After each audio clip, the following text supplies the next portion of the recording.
Perek Het, at the very beginning. For those of you who may not have been here before, we're doing B'ezrat Hashem the whole Sefer, Proverbs, parables, wisdom of Salomon, a lot of good advice about life. And as I've said before, many times you will notice he repeats certain ideas, and there's a reason why he needs to repeat them for further emphasis or to add some additional information that he may have not said before. So some of you who've been here before may hear some familiar ideas. This chapter actually is very familiar because he once again emphasizes the importance of Chokhmah. He elevates the importance of learning. It's something not to be taken so lightly. Chokhmah is something very important. Shlomo Melech, right? That this is something not to be taken lightly. And this follows the chapter before where there's a description of a certain type of evil. A woman who entices, who seduces, and eventually misleads even the best and the most precious souls. And we discussed in that chapter how that could happen, how one can easily deteriorate spiritually, how one can fall in certain traps that are out there, even the most precious souls, and how therefore one has to be careful. And throughout the Sefer he will advise us in many areas. Don't make this mistake. That is the importance of learning Mishlei and learning other parts of the Torah. Not only is it a mitzvah to learn, not only do we need to be knowledgeable of the Torah, but there's a lot of important advice in Pirkei Avot, in Kohelet, about life in general. And in Mishlei we find some very specific areas that you will immediately identify, that you may have experienced or you know others did. And obviously, hopefully, we don't have to repeat the mistakes that others made. What is history for? All about history is there for us to learn from. And if we don't learn from it, we're doomed to repeat the mistakes of the past. Life is short and we can't afford to make too many mistakes. Obviously, HaKadosh Baruch Hu is very kind to us and allows us to do teshuvah, but it would be better if one does not fall into some very obvious traps that are out there all the time. And the one who's, of course, laying the traps has a name. His name is Yetzer Hara. But this Yetzer Hara wears many suits and appears in different forms and shapes. And one may not realize that it's a Yetzer Hara. He might think it's in the best interest of the community, and in reality, it's his own interest. It's his selfishness that is giving him the push and the drive to do something. So one has to be honest, one has to be fair, and the only way one can acquire those important qualities of honesty and fairness is by learning Torah, by increasing, strengthening his Yirat Shamayim. Without doing that, it's very difficult, because the Yetzer Hara in every human being is strong. Everyone has a different kind of Yetzer Hara. So we need a guide, we need reminders, and we need continuous spiritual growth to stay on the right track. So after seeing in the last chapter what troubles lie out there in the street, he begins Perek Het by telling us, Halo chokhmah tikra utvuna titen kolah. Does not wisdom call and understanding put forth her voice?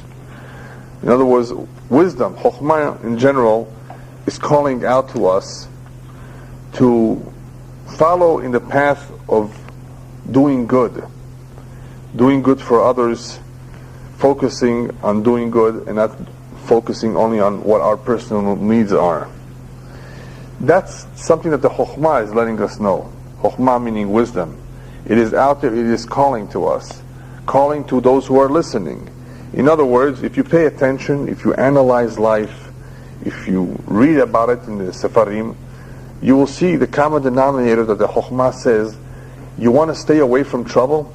You want to truly attach yourself to doing that which is good, to that which is proper? Then you have to follow in the ways of the Chokhmah. But what happens many times is people are asleep, and because people are asleep, they're not aware of one of the most important points in Judaism. In other words, a point that Judaism stresses, but it's also obvious without Judaism. It's something that Abraham Avinu as a child noticed, that not only is there a creator to this world, it is a world by design, And if it's a world by design, there must be a tachlit, there must be a goal. And it's not to have a good time and to eat steaks every other night and kebab on the weekends. Right? Life is not just about pleasures and enjoyment. There is a tachlit, and everyone has his own individual mission. If people were therefore not asleep, they would look around, they would analyze, if they would just take the time to think, something people don't do a lot these days, then they would come to the same conclusions, that life is special, it's important. We're not just here as a coincidence. There is a tachlit. And one can figure out, believe it or not, what that tachlit is. If he allowed himself, we're not just thrown down here, figure it out on your own. No, Hashem helps us. As I will point out to you, just by analyzing the human body, one can tell a great deal. If he were honest, and he was not worshipping evolution and the like, in other words, if he was truly honest, whether he's a scientist or not, he can see, just from the eye itself, as an example. And I think even Darwin himself said the eye presents a big problem to evolutionists. To claim that all of that just happened by itself. It's an incredible design. So, as Iyov says, "Mi besariya hezeh eloka." From my own flesh, I can tell that there is a God.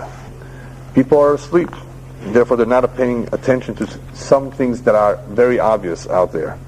In the last chapter, we spoke about a woman, an evil woman, who tries to seduce, and the way she accomplishes what she does is by being secretive about it and hiding it. And now, Shlomo Melech tells us, "Alo chokhmah tikra, utvuna titen kola." When chokhmah sounds its voice and makes an announcement, it's just the opposite. There's nothing to hide. The Torah is actually proud of everything that is said there and written there. A Jew should therefore be proud when he practices openly Judaism. There's nothing for him to be embarrassed of. This is something so special. But what happens? The rabbis tell us that the human being has a continuous conflict between what the heart desires and what the mind tells him. And that is a struggle of the Yetzer HaTov and the Yetzer Hara, the good inclination, the bad inclination. And what is the Yetzer Hara really? What's the fuel of the Yetzer Hara that gives it the strength to overcome the Yetzer HaTov, or at least to cloud his judgment? Ta'avot, desires. Man has all sorts of desires, whether it's food, drink, women, laziness, money. Exactly. Now, when do these desires become very, very powerful? So the rabbis tell us, "Belev hapanui michokhmah." Only in a heart that is empty, void of any wisdom. In other words, if one is not preoccupied with Torah, his head is completely empty of chokhmah, of Torah, it is easier for the Yetzer to take over. It's empty. There's room. He comes in and fills the head with shtuyot, with all sorts of stupidities and vanities, and fertile ground for all the ta'avot to be very, very strong. Everyone with his own ta'avot. So therefore, the immediate benefit of chokhmah, other than guidance, knowledge, is to not allow room for the Yetzer Hara. All of a sudden we're giving fuel to the sechel and not to the heart. The mind. And that is where the seat of the neshama is. The seat of the neshama is in the mind. The Yetzer Hara sits in the heart. Therefore all the fuel of the Yetzer comes from the desires of the heart. So we need to give fuel to the sechel, to the mind. We need to therefore increase intelligence. We need to therefore expose it to chokhmah. So Shlomo Melech tells us this chokhmah announces what it has to sell publicly and openly, and therefore go ahead and grab it, and don't be ashamed to practice it, to learn it. The problem is that there are many Jews out there who are ashamed to put a kippah, ashamed to perform a certain mitzvah. And what does the shame come from? The lack of pride. Why isn't a person proud enough? Because he doesn't fully understand and appreciate what he has. If one fully understood what he has, how important it is, he would appreciate it and he would be proud of it. It's automatic. One who's not proud it's because he doesn't fully appreciate what he has. I mean, when we know for a fact it's something precious, he doesn't care about it, and he can be ashamed, and he can easily give it up in times of danger or under certain pressures. Imagine you work with non-Jews, and they invite you for lunch, but it's not an ordinary lunch. It's a Christmas party. Now, you might tell me, well, Rabbi, there's no real prohibition in the Torah from attending as long as you're eating kosher food. That's true. But would you really want to go to something like that? You don't belong there. A Jew does not belong there. You don't want to associate with them too intimately. Because one thing leads to another. That is what the rabbis forbid. One of the reasons they forbid their wine, their cooking. You can't have a goy cook for you, just anything, unless you're somewhat involved. You can't eat their bread. There's certain things that the rabbis decreed just so that we maintain a certain distance from them. The prouder a Jew is, the less of a problem he will have with keeping a distance. I'm sorry, I can't go. I don't believe in this. You don't have to be nasty. You don't have to say it's a bunch of stories. I'm sorry, I invite you for Hanukkah. You can be tactful, you can say something nice, but you don't have to succumb to the pressure, but some people will. It's pressure. So the prouder you are, the less problem you will have with these kind of pressures. And on the contrary, the Torah tells us that the Goyim will admire us if we follow the Torah mitzvot. That this is an Am Chacham V'Navon, this is a very intelligent nation. Who else can come up with such an incredible calendar that is so accurate and intricate? The Jewish calendar is extremely intricate and accurate. There's nothing else out there like it. And it's based on an incredible system. So they will notice this and they will admire us. Because if they will admire, then why don't you admire it yourself? Only because of ignorance. A Jew that does not admire, is not proud of his culture, is because he's completely ignorant of it. And that is why he's ashamed. And he tries to run away from it. Yes? And some Jews think that fear of prejudice if you don't eat their food, don't think that God is wine or... Yeah, people think different things only because they're ignorant. Once one learns the source of the mitzvah, then he realizes that it has nothing to do with prejudice. Next pasuk, Berosh merumim ali darech bet netivot nisava. She stands at the top of high places by the way where the paths meet. That is the approximate translation. Another description of the Torah standing out in a public place and announcing itself.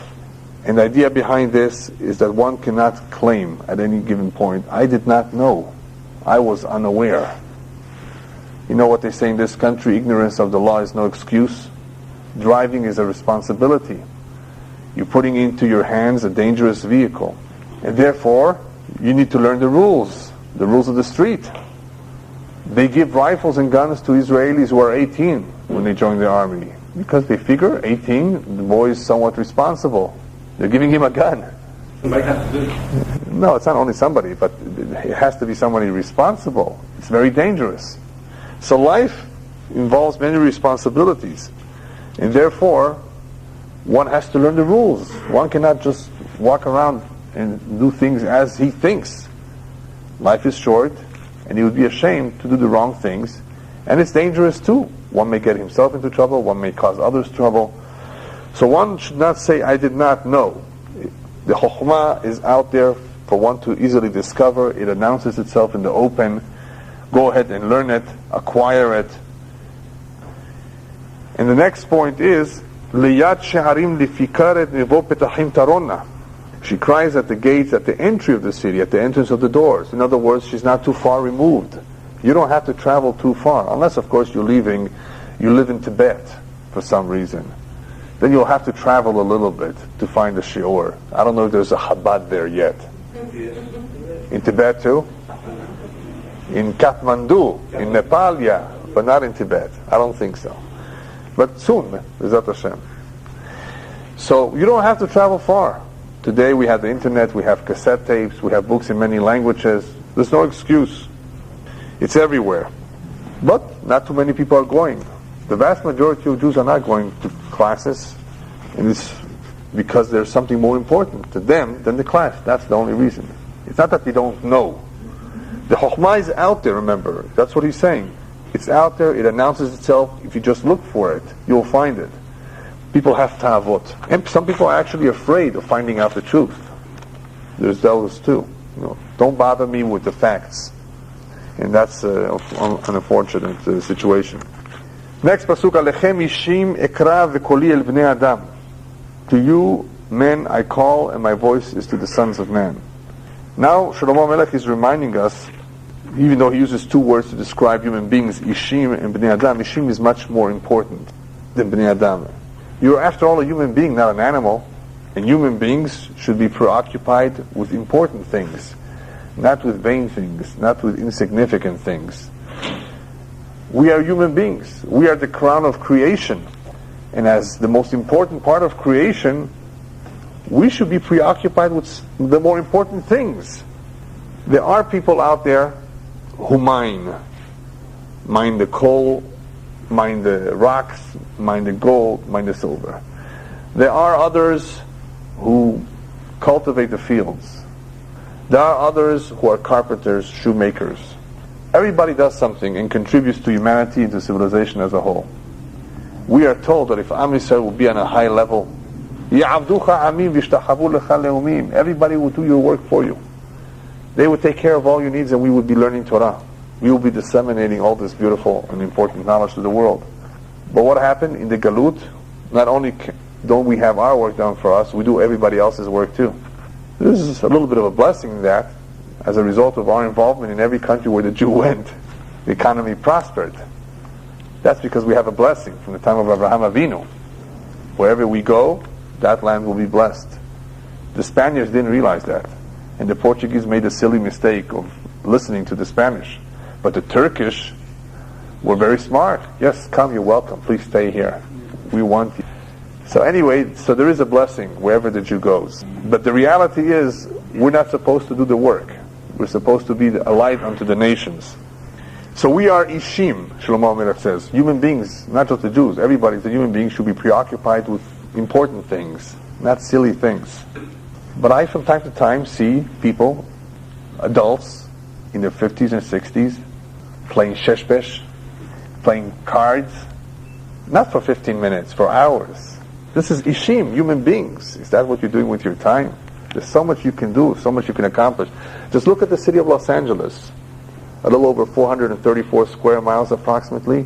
Not the metropolitan area, but the city. Look at all the buildings. I sometimes wondered to myself, how did they build this all? All the buildings? How long did it take? It didn't take that long. Late 1800s, early 1900s is when the city really started developing. And look how much was done, how much was built up. With hands, machines too. But who ran the machines? Hands. Look at all the roofs. It's incredible. All of that accomplished today, it isn't accomplished. There's a need for it. If we can do all that, can you imagine if mankind, instead of sending a probe to smash into a comet, if they spend that money for feeding the poor in Africa, trying to take care of all the social problems, they can accomplish a great deal. We're talking about Ishim, human beings. Shlomo Melech says, you need to be preoccupied with good things, tachlitiyim, not silly things. V'koli el bnei adam. Then he's speaking to bnei adam. Who are the bnei adam? Bnei adam are the simpler folks. The commentators say that we're talking about the poor. What about the poor? The poor are sad. The poor are struggling. But the rabbis tell us, be careful with the poor. Ki mehem tetzeh Torah. All the great giants of Torah will come out from the simple families. Don't give up on them. Be careful. Don't be overly strict with them and demand high tuition. Their children will be the leaders of the next generation. Look at all our great leaders. Many of them came from simple parents, simple and poor.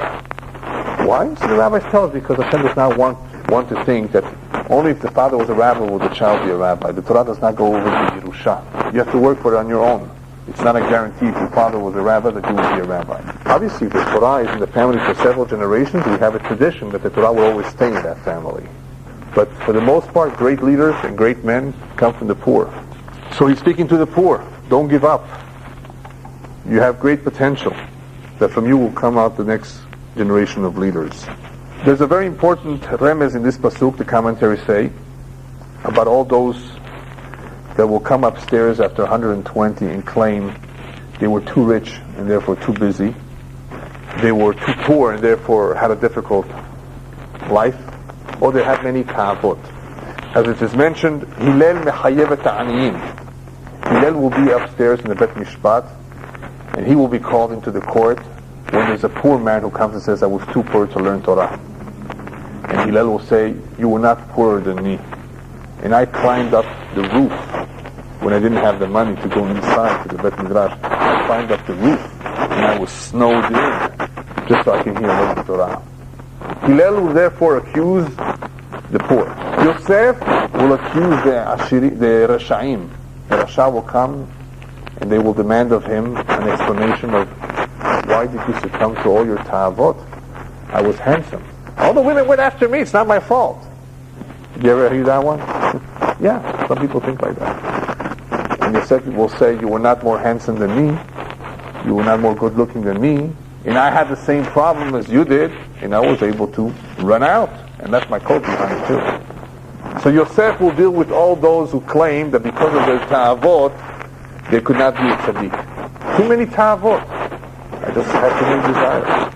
And then Rabbi Eliezer will accuse those who claim they were too rich. Nobody was as rich as him. He owned many boats, a lot of merchandise, and cities were under his control. And he ran around with a little bag of flour and lived a simple life and learned Torah all his life. He didn't worry about all his possessions that he had inherited, that he had. So he will be in that court facing the ones who say they were too rich and too busy. Nobody can therefore get away with it. There are no excuses. As the Rambam mentions, even somebody who's poor is obligated to learn Torah. Even if somebody's over 80, he's obligated as long as he has his faculties with him to learn Torah. As long as you can, one needs to learn Torah. There are no excuses. And therefore, Shlomo Melech, in turning to all these Ishiyim, Ben Adam, reminds us, especially the Jews, this is the real tachlit. This is what you should be preoccupied, and there is no excuse. You can't get out of it. Next pasuk. Havinu peta'im orma uksilim avinu lev. There are two individuals, even though we mentioned a list of all types of individuals that have weaknesses. He quotes here two. One is the petty, the one who is naive or simple, and the ksil, the fool. Havinu peta'im orma uksilim avinu lev. Or as it's translated over here, oh, you simple understand wisdom, and you fools, be you of an understanding heart. He's talking about two individuals who have a problem. With what? With the Yetzer Hara. Remember, that's the source of all problems when it comes to ta'avot, desires.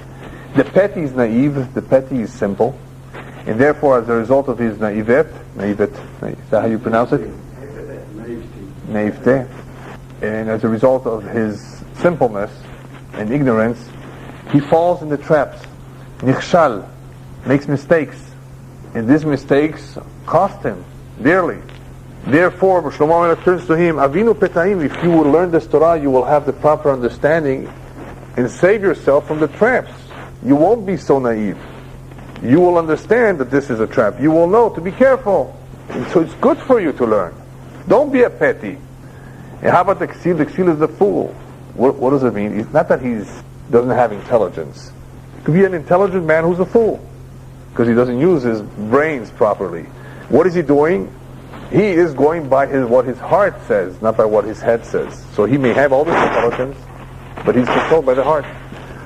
Uksilim havinu lev. If you will learn Torah, you will have the proper understanding, and you will therefore do what? Not allow yourself to go by what your heart desires, but by what the mind dictates. Now, by the way, that doesn't mean the mind is always right. We have to have sensitivity. It is a combination of the two. And there's a captain of this ship called the neshama that has to resolve differences. You can't have just a cold mind and just use your head and be too logical in every situation. Not every situation demands logic. Sometimes there's a need for sensitivity, the heart. That's what rachamim is. That's what pity is. You don't have to insist on having it always your way, even though you're right. That's what the mind says, right? I'm right. So what? Imagine going on the street, Beverly Boulevard, and it's green, and the guy's going to go on red. The guy who's coming the other way. I'm right. I'm not going to stop. Is that the right thing to do? You want to get into an accident? So what if you're right? Don't make it right. Right. So what if you're right? Right? there's a need to evaluate the situation. But one has to be careful not to fall into the trap of following the heart. And what that means is the desires of the heart. So you say the mind, the heart, and the heart. Yeah. That's the same analogy with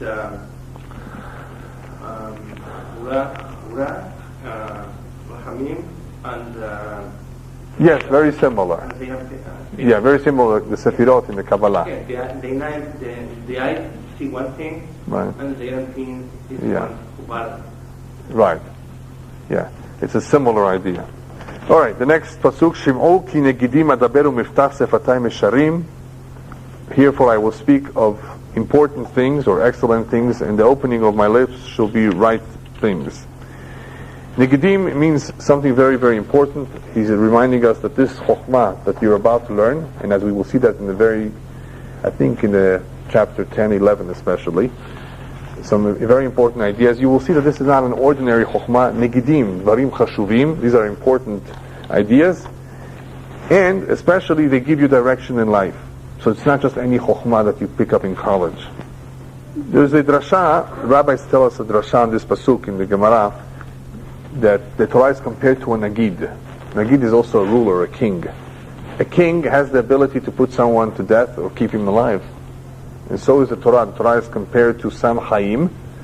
It is like a potion of life, but it could also be a potion of death. It could be like poison if one misuses it, or if one goes against it, or if one does not show enough respect to it. The Torah therefore can be dangerous if it's not done l'shem shamayim, as we've explained in the past. Even though one is allowed to, and rabbis tell us that one should learn Shelo Lishma not for its real sake, because eventually he will be so impressed that he will learn the Torah for its real sake, as long as he's not doing it for the totally wrong reasons and not misusing it. Using the Torah, imagine, to mislead people, to teach them the wrong ideas. And that's what the Christians did by using our Torah and misinterpreting some verses in order to justify some of the things that they say.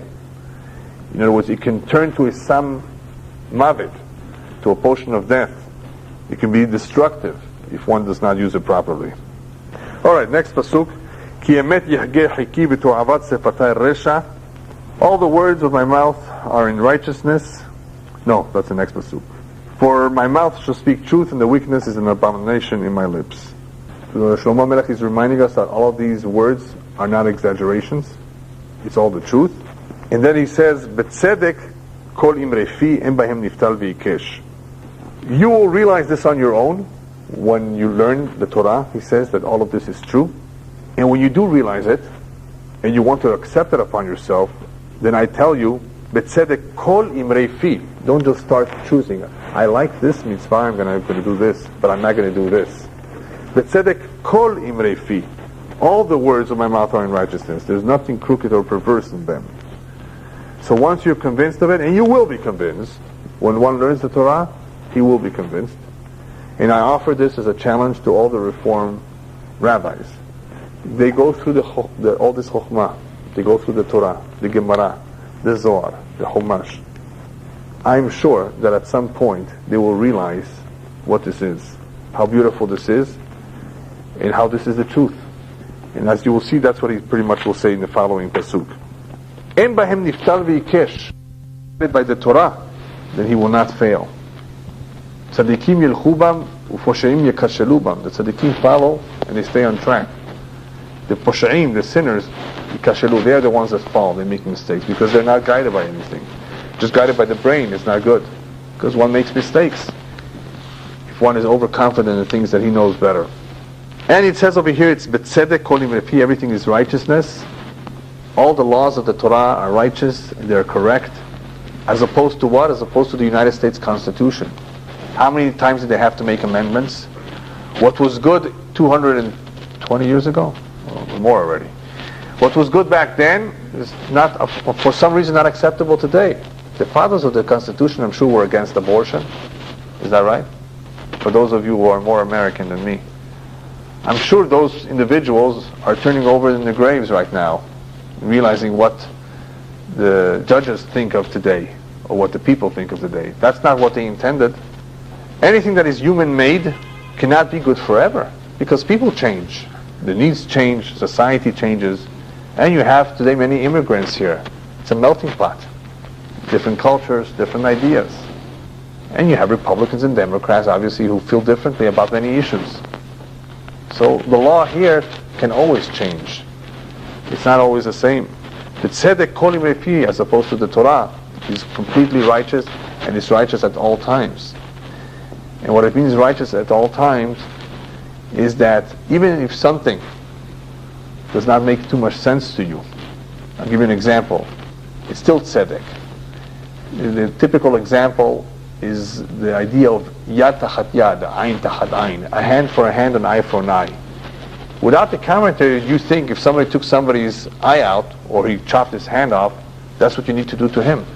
Without the oral Torah, without the Gemara, with our tradition, that's what we would think, and that's what the Samaritans would do. Because the Samaritans accept the Torah, but only literally. It says in the Torah, do not have fire in your house on Shabbat, which means do not turn on a light. How do they interpret it? You have to live in darkness for the entire Shabbat. Wait a minute, the Chachamim said it's okay, just turn on the light before Shabbat, and you can be in lightness. On the contrary, you could have the light. And it's important to have light on Shabbat. That's what we like. Well, that's one of the reasons we like candles. There should be light in the house. If you don't have the oral Torah, you can't fully understand the Torah. So what does the oral Torah tell us about yad tachat yad? A hand for hand does not mean you chop the other guy's hand. It means that if somebody lost his hand, somebody hurt someone, and that made him lose his hand, he has to compensate him financially. Yad tachat yad means mamon, it means kesef, financial compensation. Why? Were it to mean really taking off his hand, you know what may happen if you chop off the other guy's hand? He may die as a result. And will that be justice? He only lost his hand, and now this guy's losing his life. It has to be real justice. The Chachamim explained that what the Torah meant was financial compensation.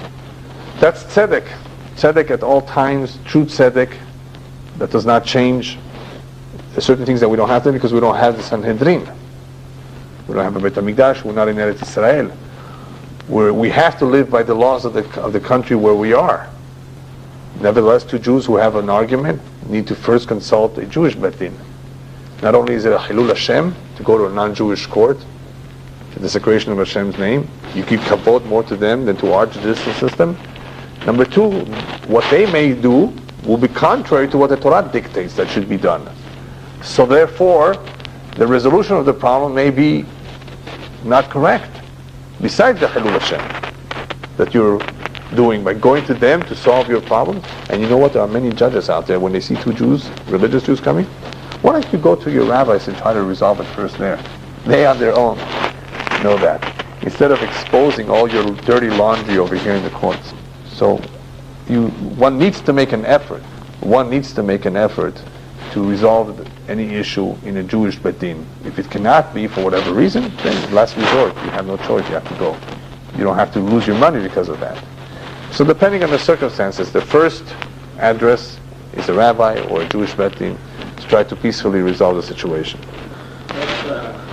We work when both sides are religious people, but what is when both sides agree.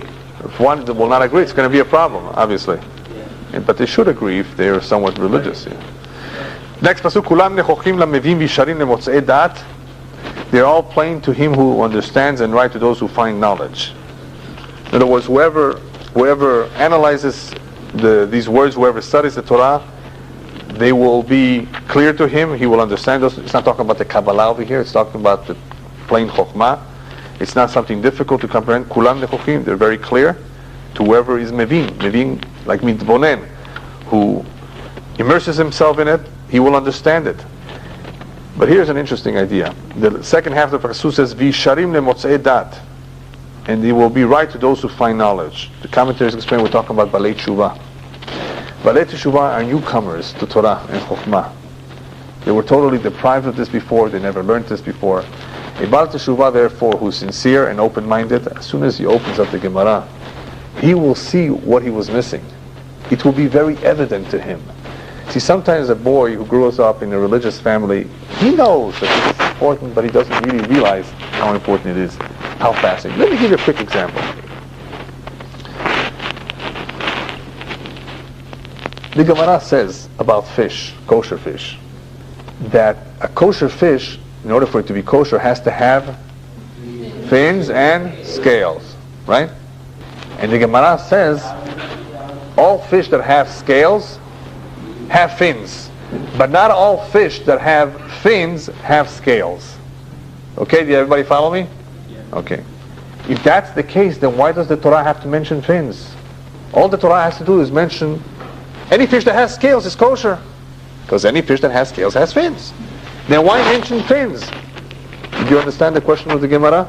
The Gemara asked the question, if all fish that have scales have fins, then why mention in the Torah that kosher fish has fins and scales? Just mention they have, just look for the scales.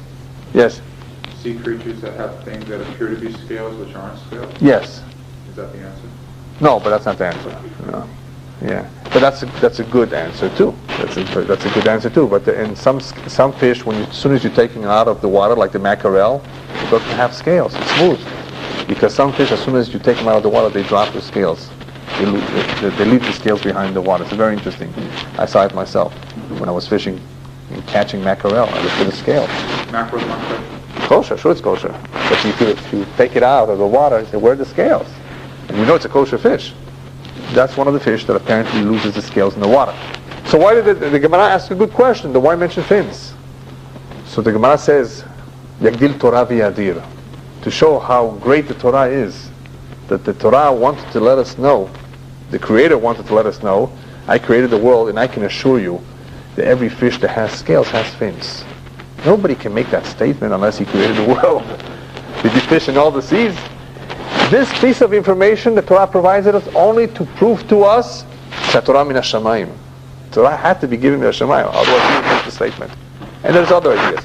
Why did I give you this example? A Jewish boy that learns Gemara and these things, he may not be aware of this passage, unless he eventually learns it.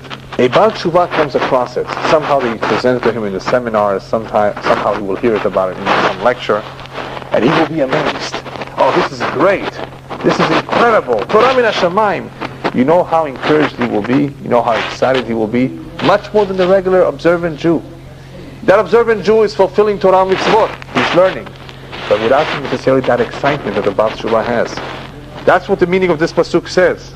Visharin lemotzei dat, those who find the truth, those who find the dollars, these things will make so much sense. It will be so obvious. It will be so evident and so clear and so interesting. Alright, next pasuk.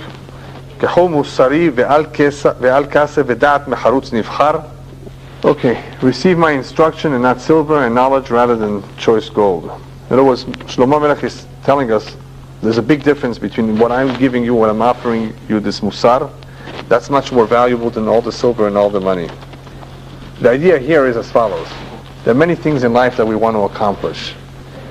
In Israel, they say, Shata mesudar, you're all taken care of if you have a Volvo and a villa. That's it. Once you have your Volvo and your villa, your house, maybe something else too, I think a dog or something else, then you're all taken care of. Mesudar, that's it, you're taken care of. That's their ideas of accomplishment. That is their idea of what one has to pursue. Shlomo Melech says, you know what we need to pursue? Shlemut hamidot, as the commentaries explain. Refinement of character. That is the tachlit of life. One has to work on his character, something which is not easy. Obviously we need to perform the mitzvot, but the mitzvot were given to us to help us, to refine our character, and to accumulate sachar, reward, to do the will of Hashem. We all actually have a specific mission, as I mentioned before, in the midst of all of this. But the real job is the refinement of character, shlemut hamidot. And therefore, he says that is more valuable than all the silver. Because that is what one needs to be preoccupied with most of the time. Besides this mission, or besides this goal, the chokhmah gives one spiritual pleasure. What one cannot receive from all the money and from all the worldly pleasures. A spiritual pleasure, it's like music. When you listen to music, your body doesn't get any pleasure from it. It's the neshama. When you smell something good, besamim, that is why we do smell besamim Motzei Shabbat, it's for the neshama. The neshama somehow enjoys it.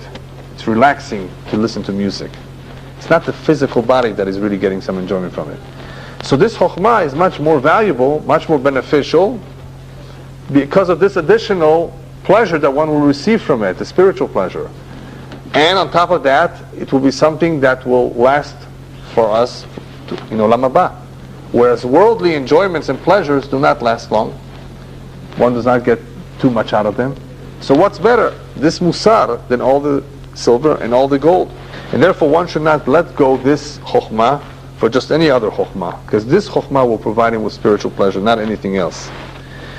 Commentaries explain, based on this, that since the chokhmat Torah is the most important of all chokhmot, if one has a child who's very bright, don't send him to become a neurosurgeon or something. Invest in him to become a Torah giant. Do you know what Albert Einstein could have been if he would have applied all his intelligence to Torah? Even with his hair the way it looked. So what? He was a smart man. Right? They say he was a genius. 190 IQ. Yeah. He was intelligent, but he wasn't smart. Oh, yeah. Yes, that's possible, but sometimes you can't really be too good of both. You have to specialize.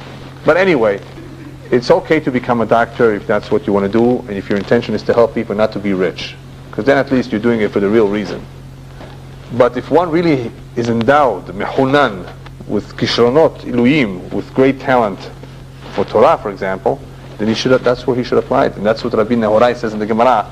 That's all I will teach my child. Even though a father has to teach a child his profession, has to teach him how to swim, has to marry him off. A father has certain obligations to his children. Rabbi Nehorai says, all I would do, besides providing for my kid, is I would spend time learning Torah with him. Because this is how he will survive in this world. Money? Well, what if at 55 he's disabled? He has to beg from Social Security that they should provide him something that will not be enough for him to survive. The Torah will remain with him forever. He will survive spiritually. So I would only teach my child Torah, Rabbi Nehorai says. Again, one is allowed to learn a profession. It's a good thing to learn a profession. It is correct for a father to support his child to learn a profession, but depending on the child. Every child is different. As we will eventually see, Mishlei, Chanok Lanar Al-Pi Darko, you have to guide your child according to his capabilities. But if you see a child that is a great genius or talented for Torah, that is where he should focus. And by the way, you know that Shlomo Melech himself, when he was asked by Hashem, what would you like to have? I'll give you anything. Shlomo Melech asked for Chokhmah. He did not ask for silver. He did not ask for gold. He asked for Chokhmah. So Shlomo Melech says, basically, copy me. That is what you should ask for. As the commentaries mention, there is a beautiful mashal. There was once a king who asked people in his kingdom, ask anything of me. I will give it to you. I'm kind. Just ask. Everybody took something else. There was one who was a chacham who came over to the king, my dear king, what I want from you is to marry your daughter. And guess what? When you marry the king's daughter, you get everything else with it.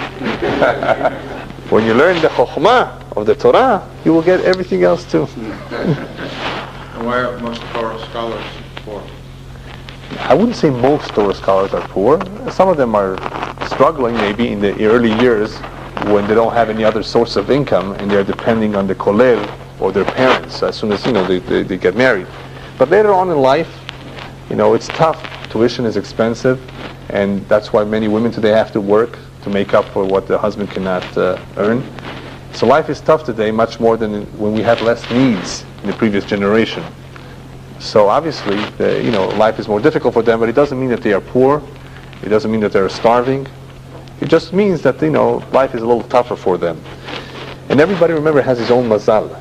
So if somebody's mazal is good, one way or another he's going to get the money. Either he will inherit it, or he will think of doing something on the side at night when he's not learning to make up for them. There's one guy in Israel, in Shalim, who's an optician. Is that what we call the guys who sell glasses? Or an optometrist is a doctor, right? Optometrist is a non-physician who examines. Right. And what's the optician? Optician makes the lenses. Okay. So there's an optician who sells the glasses. He's open only in the afternoon between 5 and 8 in the evening. He learns a whole day. He's open for 3 hours, and guess when everybody comes? Between 5 and 8 to buy from him. He has parnasah. learns the whole day.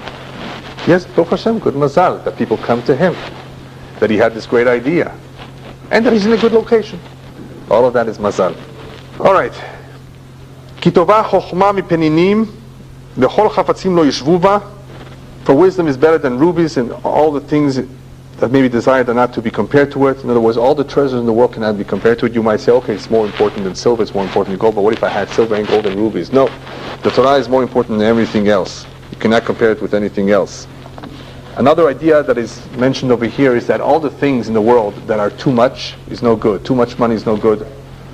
Too much of anything is no good, as they say in Yiddish. Except for one thing, Torah. Torah, the more the better. Money, the more, not necessarily better. A lot of worries, a lot of problems. And besides the problems and the worries, the more money and the more wealth, a lot of time that leads to kilkul hamidot. It causes a person to deteriorate in his character. He may have been a kind person, he may have been a warm friend. After he became rich, he forgot about you. Doesn't that sound familiar? People went to the top and they don't know you anymore. They don't see you. You have to make an appointment. And whenever you call, they're not there. They don't have time for you. All this wealth, all this exaggerated, or whatever it is, can lead to problems. People who have won the lottery, many times their life was destroyed as a result of the sudden wealth. Too much of almost anything is no good. Not so with Torah. The more Torah, the better. Another idea behind the words Chomusari ve'al-kasef is that he's telling us to be as quick and as diligent in acquiring chokhmah as we are with getting money. People will run to make a little bit of money. People even run if there's a sale. They have to get it a few cents less. If there's a promotion, you're going to get a free camera if you just sign up for this. People run just for these little toys and gimmicks. At least show the same effort, same zeal for learning Torah, for going to a shiur. Chomusar, another idea of chomusar is acquired, even if it costs money. There's a story with Aridban, the king in Persia, who once sent a beautiful gift, a stone, to Rabbi Yehuda Nasi, Rabbeinu HaKadosh. Very unique gem. And he wanted basically to show him, you see, I have something that nobody else has. He was showing off. And he was expecting a gift in return from Rabbi Yehuda Nasi. Rabbi Yehuda Nasi sent him a mezuzah. What kind of a gift is a mezuzah? I sent you something very, very special. Rare. It says, what I sent you is more precious than what you sent me. That's number one. Number two, what you have requires people to watch over it, to protect it, to guard it. What I sent you will guard you when you're asleep. To guard everything that you have. The mezuzah watches over us. So what is more precious? What is the message? What is the message in that story? The message is as follows. Aridban, the Persian king, was trying to tell Rabbi Yehuda Nasi, money is what makes people happy. And Rabbi Yehuda Nasi said, no. Rabbi Yehuda said, no way in the world. A lot of people have a lot of money and they're not happy. What makes one happy is Torah, is a spiritual life. One that goes by the Torah, lives by the Torah, his marriage is based on principles of the Torah. He has the potential of having a true, happy life. The more money you have will not necessarily make you happier. That's a very important message. Wealth can only destroy things, if anything. It can hurt people. The Torah protects us from chata'im, from sins, protects us from calamities. Therefore, the Torah is more valuable. Okay, just like to finish with what the Rambam mentions over here. The Rambam says, one should be very careful with the mezuzah. I think the last pasuk we missed over here was No, we did say that, for wisdom is better than rubies. Turning to mezuzah, the Rambam says one has to be very careful with the mezuzah. Ki chovat akol tamid, it is our obligation at all times when we have a house to have a mezuzah at all times. As soon as he enters or he exits the home, he should touch the mezuzah, kiss the mezuzah, and he will remember the love that he has for us and that we should have for him. And that he should awaken from his sleep, and all his silliness and his waste of time. And as he's thinking and pondering this, he should know that nothing stays forever, nothing is permanent, nothing is as important as the knowledge of Hashem. And as soon as he thinks about these things, that will help him return to the correct way and to do the right things. That's what the Rambam says. Then the Rambam quotes what the Gemara says. Whoever has tefillin on his head and on his arm. And he has tzitzit, and he wears a tzitzit at all times on his garment, on himself. Umezuzah bepitchon, he has a mezuzah on his door, on the doors that require mezuzah. Muchzaku shelo yachta, he has a chazakah. In other words, the tendency is that he will not come to sin. The chances are that he will not sin. Sharei yesh lo mazkirim rabim, he has many reminders. Vehem hem malachim shematzilim oto melachato. They are the angels that will protect him and save him from sinning. Shneimar choneh malach Hashem saviv lere'av vayacharetzem. As the verse says, that Hashem puts malachim around us to those who fear Him, and they are the ones that save the person's life. It reminds me of a story that happened in Israel about 20 years ago. A Jew went up the bus, and there were some very not sinuot women who were not dressed modestly that were in the bus. Some more came into the bus later on as this man sat down in the back of the bus, and he did not raise his head to look at them. He fell asleep at the back of the bus, and in his sleep he sees somebody telling him, "Get up, there is a bomb underneath your seat." Got up, thought it was a dream. He went back to sleep, and again somebody came to him in a dream, "Get up and tell the driver there is a bomb underneath your seat." Sure enough, he looks underneath, and anybody who was in Israel during those days, and even today, knows what a chafetz chashud is, suspicious object. Tells the bus driver, and sure enough, everybody left the bus just on time. It was a bomb. What happened here? This man went to see the Baba Sali a couple weeks later. Baba Sali, was a great man. As soon as he sees this individual come into his house, he says, "You know what happened to you? Malachim came to you in the dream. Twice you had the opportunity to hurt your eyes, to make them unclean by seeing women who were not dressed modestly. But you held yourself back, you controlled yourself, you closed your eyes, you did not allow yourself to see that which is not modest. You had the zechut of Malachim coming to you in the dream and telling you that there's a bomb. You were able to save. You were able to save the bus. The Malachim came to you twice because twice you had that challenge." Malachim protect us. Malachim are created by every mitzvah that we perform. And the opposite, unfortunately, Averah creates another type of a black angel that will accuse us when we go upstairs. That is the idea over here. Malachim protect one wherever he goes. They protect one from sinning, they protect one from calamities, and that comes as a result of performing the mitzvot and as a result of the study of the Torah. And that is why the Rambam mentions this Gemara that muchzaku, not muftach, there's no guarantee because we have free will, but muchzak, the tendency is that he will not come to sin. He's surrounded himself with tefillin, with mezuzah, and with the tzitzit. He will have enough reminders. What are those reminders? The malachim that he himself created from the same mitzvot that he's so careful about. People are so careless with tzitzit. It costs just a few dollars and it's so valuable. Besides the reward of the zachar of the mitzvah. These things are for our benefit. People think it's a burden. It's for your good. If somebody would give you a suitcase that weighs 25 pounds but it's full of diamonds, would you say it's too heavy for me to carry? You'd grab it. Right? People, what did we say in the very beginning of the shiur? People are not proud because they don't realize how important it is. How important every mitzvah is. It's for our own benefit. And that is what Shlomo Melech reminds us, and we already covered it before. Hashem tells us, I've given you a lekach tov, a very important, good asset here. Torati al tazov, don't let go of this asset called Torah. And it is because Am Yisrael was so masur and devoted to the Torah all the years we watched over it, that it watched over us. And therefore it is a shame today that the Israeli politicians, from the right and from the left, everybody is so focused on the wrong thing. Obviously what is going on in Israel today is no good. Obviously we have to pray to HaKadosh Baruch Hu. But the only way to resolve the problem there is not through politics. It's not by bringing down the government. It's not by demonstrations. It's by observing the Torah. It all comes down to Torah. We have to put a focus on bringing people closer to the Torah and strengthening our kesher to the Torah. Then all the problems will disappear. Unfortunately, there's no session in the Knesset ever since its founding in 1948. What do we do about the problem of water? We go to Turkey and we buy from them. What do you mean? Is that what our forefathers did when there's not enough water in Israel? They prayed to Hashem, they fasted. So unfortunately, not everybody is focused on the right thing. And if they would learn, things would open up. Their eyes would see where they were wrong, and they would realize, they would realize how beautiful this Torah is, how great this Chokhmah is, how valuable it is for us, and they, Bezrat Hashem, will not let go of it. And once a Jew is committed to it on a daily basis, he eventually will be proud of it. He will not be embarrassed of it. And Bezrat Hashem, not only will he be convinced of it, he will convince others too. And that is the mitzvah of this generation.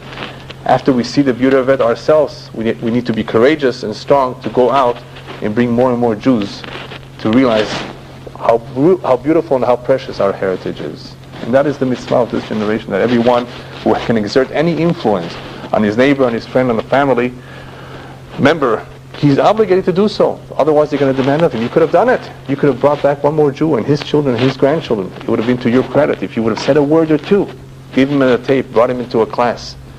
Because what did we say before? As soon as you bring the Jew to the class, as soon as you open him up the Torah, he himself will be convinced that this is the truth. All right, Bezrat Hashem will continue next week.